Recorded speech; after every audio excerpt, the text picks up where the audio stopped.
আসসালামু আলাইকুম প্রিয় দর্শক, আজকে আমি আপনাদের সাথে শেয়ার করছি সিমাই বরফি। এটা বরফিটা দেখতে যেমন সুন্দর, খেতেও তেমন সুস্বাদু।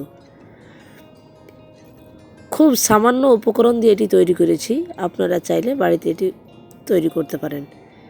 দেখেন বন্ধুরা, কত সুন্দর হয়েছে, একটাও ভেঙে যায়নি, খুব সুন্দর হয়েছে। প্রথমে আমি 200 গ্রাম সেমাই নিয়ে নিয়েছি। এটাকে একটা ছুরির সাহায্যে ছোট ছোট করে আমি কেটে নিয়েছি। দেখেন বন্ধুরা, এইভাবে করে আমি কেটে নিয়েছি। এবারে একটা প্লেটে নিয়ে নিলাম। এটাকে সাইডে রেখে আমি গ্যাস অন করে একটা কড়াই বসিয়ে আমি ওখানে দিয়ে দিলাম 1 চা চামচ ঘি দিয়ে আমি সেমাইগুলোকে ভালো করে ভেজে নিচ্ছি। এইভাবে করে আমি একটু লাল লাল করে ভেজে নেব।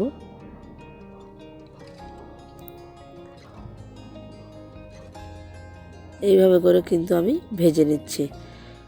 5 মিনিট ধরে আমি কিন্তু এগুলোকে ভালো করে লো ফ্লেমে ভেজে নেব। ভাজা হয়ে গেছে। এবার আমি অর্ধেক সেমাইকে আমি একটা কেক মোল্ডে নিয়ে নিলাম। এবার ভালো করে এটাকে আমি বিছিয়ে শেপ করে নিচ্ছি। দেখেন, এইভাবে করে আমি দিয়ে দিচ্ছি। এরকম চেপে চেপে কত সুন্দর লাগছে না দেখতে। আর অর্ধেকটাকে আমি সাইডে রেখে দিলাম। এবার আমি আবার কড়াই বসিয়ে দিলাম গ্যাসে, দিয়ে আমি নিয়ে নিলাম 1/2 লিটার দুধ।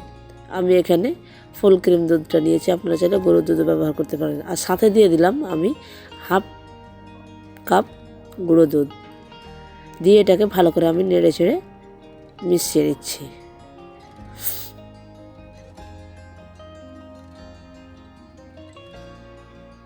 এইভাবে করে নাড়ছি।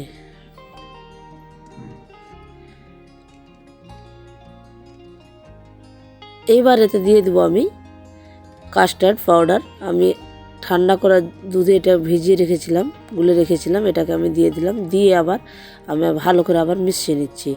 আর দিয়ে দেবো কনডেন্সড মিল্ক। আমি এখানে কোনো চিনি ব্যবহার করছি না, এটাতেই কিন্তু মিষ্টিটা হয়ে যাবে। এভাবে করে আমি নেড়ে নেড়ে দুধটাকে আমি ঘন করে নেব। দেখেন বন্ধুরা, কত সুন্দরভাবে ঘন হয়ে এসছে। এই পর্যায়ে আমি এটাকে গ্যাস থেকে নামিয়ে আমি ওই যে সেভ করে রেখেছিলাম না সেমাইগুলো, সেগুলোর ওপরে আমি এগুলোকে ভালো করে আবার বিছিয়ে নিচ্ছি। দেখেন, বিছানো হয়ে গেলে বাকি সেমাইগুলোকে আমি এবার উপরে লেয়ার করে দিচ্ছি। এবার দেখতে যেন সুন্দর হয়, সৌন্দর্যের জন্য আমি ওপর থেকে কাজু, কাঠবাদাম আর পেস্তা বাদাম কুচি করে রেখেছি, এগুলো ওপর দিয়ে আমি সাজিয়ে দিচ্ছি।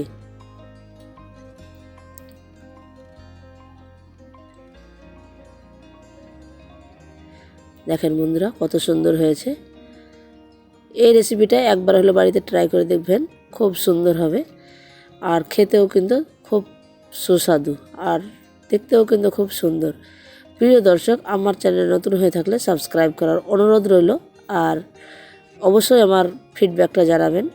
এবার একটা ছুরির সাহায্যে আমি এটাকে কেটে নিচ্ছি। এটাকে কিন্তু আমি আধ ঘন্টা রেস্টে রেখেছিলাম। কেটে নিয়ে এই যে দেখেন বন্ধুরা, কি সুন্দর করে আমি বরফি হিসেবে কেটে নিলাম। এবার একটা প্লেটে উঠিয়ে দেখাচ্ছি আপনাদেরকে কত সুন্দর হয়েছে এটা। দেখেন বন্ধুরা, কি সুন্দর হয়েছে। আমি একটা আপনাদেরকে হাতে তুলে দেখাচ্ছি। দেখেন বন্ধুরা, কি সুন্দর হয়েছে। আজকের রেসিপি এই পর্যন্তই।